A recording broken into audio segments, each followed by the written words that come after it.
لا إله إلا الله محمد رسول الله لا إله إلا الله محمد رسول الله بھی ایمان اور اسلام کی بات آئی ہے قرآن و سنت میں، وہاں نماز لازمی ساتھ میں چپکی ہوئی ہے. تو اس لیے آپ کو نماز تو پڑھنی ہی پڑھنی ہے، اس میں تو نو کا آپشن ہے ہی نہیں. یہ ثابت کرنے کے لیے ہم کیا ہیں؟ مسلم ہیں، مرد کو بھی عورت کو بھی. اور یہ صرف بر صغیر میں ہے. اتنی ملیشیا میں ہم نے دیکھا وہاں مسجدیں بھری ہوتی ہیں، سب نماز پڑھتے ہیں، خواتین بھی پڑھتی ہیں ساری، اسکارف لٹکے ہوئے ہوتے ہیں وہاں. بے شک وہ اس کا جاب کر رہی ہے، ہوٹل میں کچھ بھی کر رہی ہے، نماز کے ٹائم پہ عورت بھی آئے گی مسجد میں، اسکارف پہنے گی، پھر وہیں اسکارف نکال کے بھی چلی جاتی ہیں. ٹھیک ہے نا، جیسے ہمارے ٹوپیاں رکھی ہوئی ہوتی ہیں نا ایسے. افغانستان میں سب نماز پڑھتے ہیں، سعودی عرب میں سب نماز پڑھتے ہیں، دبئی میں عرب کے کیسے کیسے عیاش ہیں، نماز کے ٹائم پہ سارے ایسے لگے گا جیسے ان سے بڑا نیک دنیا میں کوئی ہے ہی نہیں. بادشاہ نماز پڑھتے ہیں، وزیر نماز پڑھتے ہیں. ہمارے ہاں ایک بہت بڑی لعنت ہے کہ ہوگا مسلمان اور اپنے آپ کو مسلمان بھی کہتا ہے، نماز کے وقت میں غائب. تو اس لیے امام احمد ابن حنبل جو بہت بڑے مجتہد ہیں، ان کا یہ فتویٰ ہے کہ ایک نماز بھی جو جان بوجھ کر چھوڑ دے گا اسلام سے خارج ہو جائے گا. اگرچہ جمہور کا یہ فتویٰ ہے کہ خارج نہیں ہوتا، کفر کے قریب ہو جاتا ہے وہ، لیکن امام احمد بن حنبل کی کوئی کم حیثیت تو نہیں ہے نا. سعودی عرب میں انہی کو فالو کیا جاتا ہے. شیخ بن باز، شیخ صالح العثیمین سعودیہ کے مفتی اعظم رہے ہیں، ان کا فتویٰ اب تک چلا یہی آ رہا ہے کہ ایک آدمی اگر فجر کی نماز کے لیے الارم نہیں لگاتا، اس نے صبح 8 بجے آفس جانا ہے، رات کو سویا صبح 8 بجے کا الارم لگا کے، تو یعنی اس نے پکا ارادہ کیا ہوا ہے کہ میں نے فجر میں نہیں اٹھ رہا. ایک تو ہوتا ہے نا آنکھ کھلی نہیں، ارادہ تو تھا نہیں کھلی آنکھ، پکا ارادہ کیا ہوا ہے. انہوں نے کہا یہ اسی وقت مرتد ہو جائے گا، کیونکہ اس نے پکا ارادہ کر لیا ہے نماز کے قضا کرنے کا، پکا ارادہ. وہ یہاں تک ان کا فتویٰ ہے کہ مرتد ہو جائے گا اس کو اگر توبہ نہیں کرتا اور توبہ کا اعلان نہیں کرتا باقاعدہ، تو اس کو مسلمانوں کے قبرستان میں دفن کرنا بھی جائز بولو نہیں ہے، اس کا نکاح بھی ٹوٹ گیا. اگرچہ جمہور اس کو نہیں مانتے، لیکن امام احمد بن حنبل کی بھی تو ایک بڑی ویلیو ہے نا، اور عبداللہ بن مسعود کی بھی کم ویلیو نہیں ہے. وہ فرماتے ہیں ہم نبی کے دور میں کسی بھی جرم کو یہ نہیں سمجھتے تھے کہ انسان کافر ہو جاتا ہے، نماز کو ہم یہ سمجھتے تھے کہ کوئی چھوڑ دے تو اسلام سے خارج ہو جاتا. تو اس لیے عرب میں شراب پینے والا بھی نماز پڑھتا ہے، کیونکہ مسلمان میں بہرحال کچھ بھی ہو اسلام کا نام اپنے آپ سے ہٹانا پسند نہیں کرتا. اور آج ہم نے دیکھا ہے مسجدوں کے ساتھ گھر ہیں، نماز کے لیے نہیں آ رہے، اور سفر میں تو نمازیوں کو دیکھا ہے نمازیں چھوڑتے ہوئے. ذرا آج کل پیپر ہے تو یہ چھوڑ دو نماز. بھائی پیپر میں نماز چھوڑنا کہاں سے جائز ہو گیا؟ جاب میں باس کی طرف سے اجازت نہیں ہے، اجازت نہیں ہے آپ چھپ کے نماز پڑھیں، آپ کہیں کرسیوں کے پیچھے چھپ جائیں، کہیں بھی کریں. میں تو یہاں تک میں نے لوگوں کو مشورہ دیا، بعض جو غیر مسلم کنٹریز میں لوگ وہ کر رہے ہیں نا، جاب کر رہے ہیں باس کی طرف سے بعض جگہوں میں، ورنہ وہاں پرمیشن ہوتی ہے، اجازت نہیں ہے، تو میں ان سے کہتا ہوں بھائی کہیں بھی چھپ کے چلے جاؤ، کچھ بھی کرو، اگر نہیں پرمیشن ملتی چھپ کے بھی نہیں پڑھ سکتے تو جاب چھوڑ دو. بس جاب کیا کرو؟ چھوڑ دو. جاب نہیں، پھر جاب جائز نہیں آپ کے لیے. فرض نماز تو پڑھنی پڑے گی، آپ جاب ہی نہیں کر سکتے، آپ کہیں بھی جاؤ. کہتے ہیں کہاں جا کے؟ میں بھائی واش روم میں پڑھ لو، واش روم میں پڑھ لو. واش روم کا مطلب یہ نہیں کہ وہ فلش کے اوپر، وہ تو جگہ کا پاک ہونا ضروری ہے نا. انتہائی آخری درجہ یہ ہے کوئی مصلی رکھو اپنے ساتھ تاکہ جگہ پاک ہو. یہ ایسا نہیں کہ واش روم میں نماز پڑھنا شروع کر دیں، حرام ہے، ناجائز ہے واش روم میں نماز پڑھنا. لیکن اگر کوئی صورت نہیں بنتی، کچھ بھی نہیں ہے، جائے نماز لے جاؤ بھائی چھپ کے، جہاں نہاتے ہیں نا جس جگہ پہ، اس جگہ مصلی بچھا کے نماز پڑھ لو. ٹرینوں میں نماز نہیں چھوڑ سکتے آپ. میں تو کوئی زیادہ نیک آدمی نہیں ہوں، لیکن ایک دو واقعات میں لوگوں کو صرف موٹیویٹ کرنے کے لیے. ایک دفعہ ہم بھاولپور سے چڑھے ٹرین میں. جب میں ٹرین میں چڑھا ہوں بھاولپور سے تو فجر کی نماز کا ٹائم ہو رہا تھا، اور رش اتنا تھا. حاجیوں کی اس وقت فلائٹیں بہت جاری تھی، کراچی سے ہی جاتی تھیں، ملتان کا ایئرپورٹ نہیں بنا تھا اس وقت.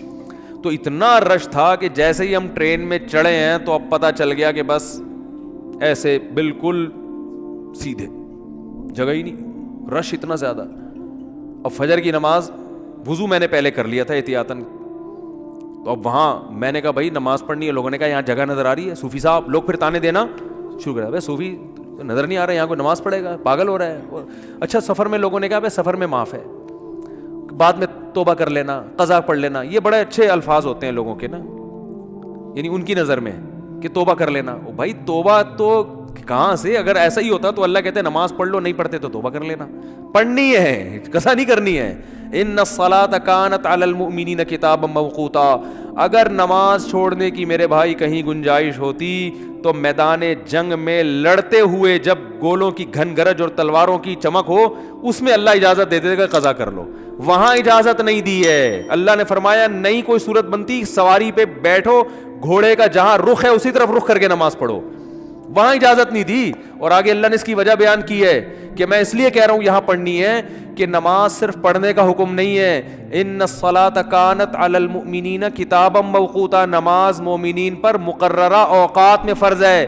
یہ اس لیے جواب دیا کہ آپ کہہ سکتے تھے اللہ جب جنگ ختم ہو جائے گی پھر پڑھ لیں گے نا آرام سے خشوع و خضوع کے ساتھ, ابھی جنگ ہو رہی ہے, اللہ ابھی کیا ضرورت, جب جنگ ختم ہو جائے قضا پڑھ لیں گے بعد میں, ٹائم گزر جائے گا پھر بہت ڈبل سجدہ کریں گے, ہم بہت لمبے لمبے قیام کریں گے. اللہ فرماتے ہیں نماز مقررہ اوقات میں فرض ہے, وہ ٹائم گزر جائے گا اگر جنگ ختم ہونے کا انتظار کرو گے. بہت مشکل ہے بھائی, نہیں آ رہی سمجھ میں تو جیسے زندگی گزر. فرشتے بہت اچھی طرح سے اردو میں بھی سمجھا دیں گے قبر میں.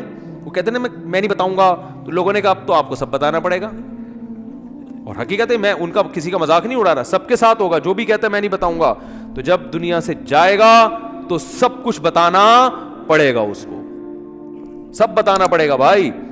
تو میدان جنگ میں اللہ کہہ رہا ہے کہ نماز مومنین پر مقررہ اوقات میں فرض ہے. تو میں ٹرین میں کھڑا ہوا تھا, میں نے کہا, انہوں نے کہا بھائی یہاں تو جگہ نہیں ہے. اچھا میری عمر بھی زیادہ نہیں تھی تو وہ ایسی تھوڑی عمر ہو تو لوگوں پہ روب بھی ہوتا ہے نا. ہم نے کہا کوئی جگہ نہیں ہے. میں نے کہا تو پڑے گا بھائی, کیونکہ ہم تو ایسے چھوڑ دیں بھائی, اور سنتیں اب چلو مجبوری ہے چھوڑ دیتا ہوں, 2 فرض تو پڑھنے ہیں. لوگوں نے کہا جگہ نہیں ہے. میں نے کہا جگہ بن جائے گی, کیونکہ فرض جو نماز میں فرائض ادا کرنا بہت آسان ہے. تو میں نے کیا کیا, وہ جگہ چونکہ لوگوں کے چپل تھے تو اس میں خطرہ تھا کہ ناپاک ہوگی, تو ایک چادر تھی میرے پاس, وہ میں نے ایسے نیچے ڈال دی, بچھانے کی بھی جگہ نہیں تھی.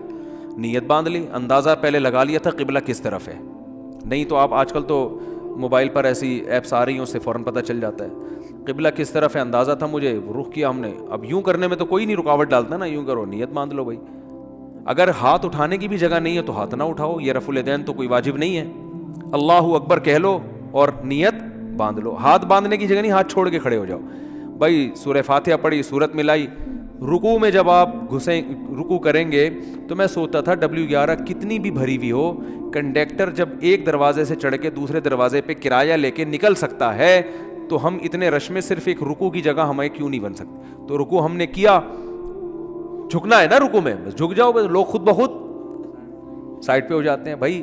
اس کے بعد آپ جب سجدہ کرو تو سجدہ نام ہے, ویسے تو پراپر سجدہ کرنا چاہیے. جگہ نہیں ہے تو بھائی ماتھا کسی طرح زمین پہ ٹکانا ہے, آپ ماتھا زمین پہ ٹکا دیا جا کے. تو 2 رکعت تمیز سے الحمدللہ پڑھ لی, کھڑا ہو گیا میں. پھر لوگوں نے کہا یار یہ, میں نے کہا ہو گئی, بس 2 فرض پڑھنے تھے, ہو گئے, ایسی کی تیسی, جو مرضی کرنا ہے, جو اکھاڑنا ہے اکھاڑ لو. کیونکہ تمہیں تو خود چاہیے جگہ دو نا. اور بعض دفعہ لوگوں کو شرم آ رہی ہوتی ہے, ہم سب کے سامنے نماز پڑھیں گے, لوگ بولیں گے تو بہت بڑا صوفی ہے.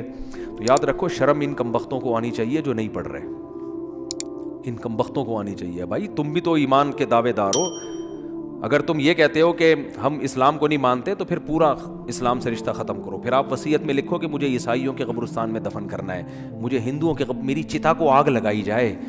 ٹھیک ہے نا, یہ لکھ کے جاؤ. جو نماز نہیں پڑھتا لکھے کہ بھائی میں چونکہ نماز نہیں پڑھتا اور میں مانتا ہوں یہ ٹائم ویسٹنگ ہے اور یہ کیا مولویوں نے نماز رکھا ہوا ہے, تو لکھو کہ میری چتا کو, ایک ہندو ابھی مسلمان ہوا ہے تو میں نے, وہ مجھے کہہ رہے تھے کہ میں لائیو سب کے سامنے کلمہ پڑھوں گا نا, تو میں نے کہا چلو ہمارے بیان میں آپ کو لائیو ہم لے لیں گے. بیان سنتے تھے, اللہ کا شکر ہے وہاں انڈیا میں ان کو ایمان کی توفیق ملی, تو ہندو ہونے کے باوجود میرے بیان بڑے شوق سے سن رہے تھے. کہہ رہے ہیں سنتے سنتے میرا دل کیا کہ میں مسلمان ہو جاؤں, اللہ تعالیٰ قائم رکھے. تو میں نے کہا لوگوں کو موٹیویشن ملے گی, تو انہوں نے کہا میں سب کے سامنے. پھر مجھے خیال آیا بھائی اتوار میں تو ٹائم ابھی ہے, زندگی کا کوئی بھروسہ نہیں ہے. میں نے کہا اگر آپ اس سے پہلے مر گئے, انہوں نے کہا بات تو ٹھیک ہے. میں نے کہا پھر فون پہ ہی کلمہ پڑھو. تو انہوں نے کلمہ تو پڑھ لیا ماشاءاللہ, مسلمان ہو گئے, بیان بھی سن رہے ہیں. لیکن انہوں نے کہا میرے لیے سب سے بڑی آزمائش یہ ہے کہ ہندوؤں میں جب ماں کا انتقال ہوتا ہے تو بڑا بھائی ہے جو چتا کو سب سے پہلے آگ لگاتا ہے. میں سب سے بڑا ہوں, اور میری ماں کی طبیعت بہت خراب ہے, بظاہر ایسا ہی لگتا ہے کہ وہ دنیا سے جانے والی. تو میں نے تو ان کو سمجھایا اپنی ماں کو مسلمان کر لو. کہہ رہے وہ نہیں ہوگی, وہ نہیں ہوتی. کہنے کا میرے لیے مسئلہ یہ ہے کہ ان کے انتقال کے بعد چتا کو آگ سب سے پہلے میری ذمہ نہیں لگائی تو پورا خاندان کھڑا ہو جائے گا. اب ان کا کیس چل رہا ہے. میں نے ان کو مولانا کلیم صدیقی صاحب کا نمبر دیا ہندوستان میں کہ ان سے رابطہ کریں, وہ آپ کی مدد کریں گے. تو ہندو تو چتا کو آگ لگاتے ہیں بھائی, جو نماز نہیں پڑھتے. تو آپ بھی اگر نہیں مانتے نماز کو, جو زیادہ تر یہ فواد چودھری معذرت کے ساتھ اس طرح کے لوگ بار بار علماء کو برا بلا کہہ رہے ہوتے ہیں نا, ان سے کو آپ وصیت لکھو کہ میرے مرنے کے بعد کوئی مولوی میرے جنازے کے قریب نہیں آئے گا, میری نماز جنازہ کوئی مولوی نہیں پڑھائے گا. تو یہ سب پھر مولوی سے اگر آپ نے دستبرداری کا اعلان کرنا ہے تو پھر پورا مولوی لیس ہو جاؤ آپ, صحیح ہے نا. تو اپنے مفاد کے لیے مولانا آ رہے ہیں, نکاح پڑھانے کے لیے مولانا آ رہے ہیں, چلو نکاح تو عدالتیں بھی پڑھا دیتی ہیں, جنازے میں سب سے زیادہ تو آپ پھر اپنا جنازہ پڑھواؤ یا تو پڑھواؤ ہی نہیں, کیونکہ تو مولویوں نے ہی بتایا نا جنازہ ہے, یا تو پڑھواؤ نہیں. اگر پڑھوانا ہے تو مائیکل جیکسن ٹائپ کا کوئی آدمی ہونا چاہیے, لبرل بالکل, جو موسیقی کا, کیونکہ آپ نے یہ بھی ایک دفعہ ارشاد فرمایا تھا کہ علامہ اقبال بھی موسیقی سنتے تھے, قائد اعظم بھی, مولویوں کی طرح تھوڑی تھے عجیب سے. تو پھر کوئی ایسا ہی گلوکار ملک کا جو سب سے بڑا ڈانسر ہو, وہ آپ کا نماز جنازہ مٹک مٹک کے پڑھائے. پھر اللہ سے دعا کرو بھائی, نماز سے اللہ ہمارا رشتہ قائم کر دے. تو اذان پر ابھی بیان باقی ہے کہ اتنی اللہ کو یہ عبادت پسند ہے نا کہ پیدا ہوتے ہی اللہ کان میں اذان کہلوا دیتے ہیں. اس کے بعد جو ندائیں صبح فجر میں آواز گونجتی, اللہ اکبر اللہ اکبر, حی علی الصلاۃ, الصلاۃ خیر من النوم, پھر اللہ کہتے ہیں ظہر میں دوبارہ یاد دلاؤ. مؤذن کو کہتے ہیں جا بھائی اسپیکر پہ بٹن آن کر, بولتا رہے بس تو. لوگ کہیں گے کہ یار جب نماز کا ٹائم ظہر کا 1:05 ہے تو بتانے کی ضرورت کیا ہے. اللہ کہتے ہیں ان کی باتوں میں مت آنا. 1:05 ہے تو 1:45 پہ بتا دینا ان کو کہ 15 منٹ رہ گئے, 20 منٹ رہ گئے. فجر کا ٹائم روزانہ اناؤنس ہوتا ہے, آج 6:30 پہ, آج 6:45 پہ اناؤنسمنٹ ہوتی رہے گی. اللہ کہتے ہیں اتنی اناؤنسمنٹ کافی نہیں ہے, ہر دفعہ پوری اذان ہوگی. حی علی الفلاح, آؤ کامیابی کی طرف, آؤ نماز کی طرف. حج میں اعلان نہیں ہوگا, رمضان کا اعلان نہیں ہوگا, اعلان کرنے والوں کو برطرف کر دیا, ہلال کمیٹی سے نکال دیا, ٹھیک ہے نا. نماز کا ہر دفعہ اعلان ہوگا, اور اتنی اذانیں ہوتی ہیں نا پوری دنیا میں کہ 1 سیکنڈ کے لیے بھی دنیا اذان سے خالی نہیں ہوتی, دی جا رہی ہے اس وقت سے. تو یہ اس لیے کہ اللہ کی نظر میں اس کی اہمیت اور ویلیو بہت زیادہ. اللہ کہے گا ابھی اس مؤذن کو کہا ہے صرف ان کو سناؤ, زبردستی کسی کو لے کے نہیں آؤ مسجد میں, ابھی زبردستی کا ٹائم نہیں ہے, ابھی حساب و کتاب کا ٹائم نہیں ہے. تم نے حی علی الصلاح حی علی الفلاح کہہ دیا, اللہ کی کبریائی بیان کر دی, ان کی مرضی آئے نہ آئے. تم گھر تک تھوڑی جاؤ گے بیل بجا کے, بھائی میں نے تمہیں حی علی الصلاح کا, تمہیں سمجھ میں نہیں آیا کیا, انگلش میں بتاؤں میں تمہیں؟ نہ مؤذن کے لیے جانا کیا ہے, ناجائز. علماء نے لکھا ہے کہ جب اذان ہو جائے نا تو کسی اور طرح سے دعوت دینا جائز نہیں ہے, کیونکہ یہ اللہ کی دعوت کمپلیٹ دعوت ہے. اب آپ اخپل طریقے سے مائک بھونپو ہاتھ میں لے کے لوگوں بلانے, جیسے بعض جگہوں پہ ہم نے دیکھا مسجدوں میں اذان ہو جاتی ہے, پھر ایک اردو میں اذان شروع ہو جاتی ہے, حضرات اذان ہو گئی ہے, مسجد میں اتنے بجے ٹائم ہے, آپ کو بتایا آپ آ جائیں, مرنا ایک دن اٹھنا ہے, وہ پورا پروگرام شروع ہو جاتا ہے نا. چلو زندگی میں کبھی ایک آدھ دفعہ ہو جائے تو ایک الگ بات ہے, لیکن مستقل بنیادوں پہ بھی بعض مسجدوں میں ہو رہا ہے. ہمارے چھوڑو رہنے دو. تو اس لیے علماء نے کہا اللہ نے پراپر رکھی اس لیے کہ اب دوبارہ کسی اور دعوت کی ضرورت نہ ہو. تو اب اللہ کہتے ہیں اب آنا ہے آ, نہیں آنا نہیں آ, یہ حساب میں آخرت میں لوں گا کہ تو اتنا ڈھیٹ 1400 سال سے فضاؤں میں ہر نماز کے ٹائم پہ یہ ندا گونجتی ہے. نہ سردیوں میں اس میں ناغا ہوتا ہے, نہ گرمیوں میں ناغا ہوتا ہے, نہ راتیں لمبی ہوں تو ناغا, نہ راتیں چھوٹی ہوں, حتیٰ کہ سفر میں بھی اذان کا حکم ہے.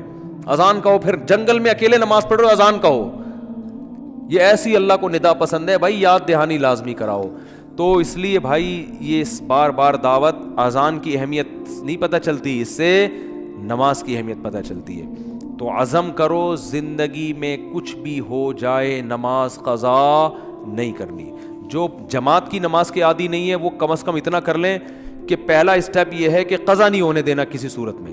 پھر اگلا اسٹیپ کیا ہے, جماعت نہیں چھوڑنی کسی صورت میں. وہ جماعت اصل تو نماز ہے ہی جماعت سے, اور اگر کبھی چھوٹ جائے نا تو توبہ کرنی ہے اور اس کو قضا کر کے اگلی پڑھنی ہے. پہلے اس کی قضا پڑھنی ہے پھر اگلی, اور کچھ جرمانہ بھی رکھیں اپنے اوپر. سمجھتے ہو کہ نہیں سمجھتے, اللہ تعالیٰ